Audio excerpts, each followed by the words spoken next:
Hey guys, welcome back to another tutorial, and in this tutorial I'm going to be talking about TypeScript and what it is and how to use it. So I'm not actually even showing you guys the full way to use it. To do that I'm actually going to be creating another video, but in this one I'm just going to be talking about what it is.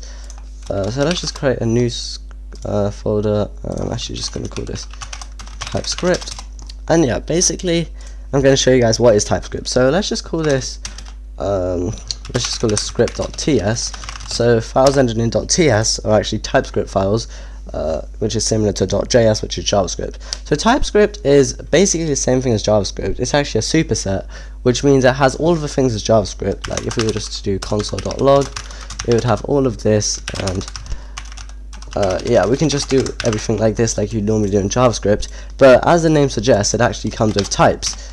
So this is useful because let's say we have a specific type of object, like let's just have an array of people, so people, and we can actually specify the type we want. So we want to have something like a name, which is a string, an age, which is a number, and yeah, that's good. And we can say that's going to be an array, and then we can just leave that like that. And what I'm actually going to do, yeah, I'll just leave this like this. And then what we can do is, if we were to, use this, let's just have something like this, and then age 100, and that all works perfectly. But let's say I didn't have this age parameter. You see, it's actually going to give me an error, and it's because we're missing that type.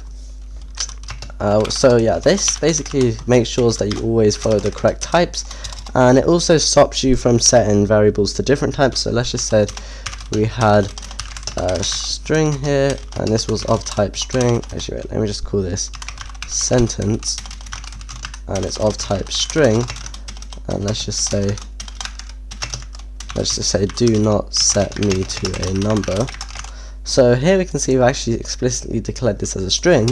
So now in regular JavaScript you'd be able to change the type of this, but if I were to try and make this 10 now, you're going to see it's actually going to give me an error. Type number is not assignable to string.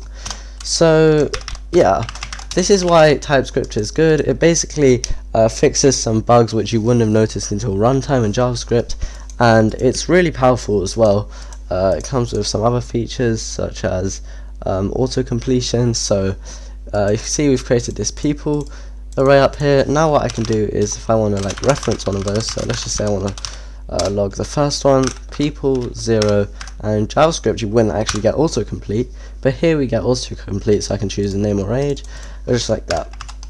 And yeah, one thing you notice is that you can't actually like just run raw TypeScript into the browser. You actually have to compile it to JavaScript and then run it through that. So I'm going to be showing you guys how to do that in the next tutorial, but for now, thanks for watching, and that was basically the basics of TypeScript. See you guys in the future tutorial. Bye.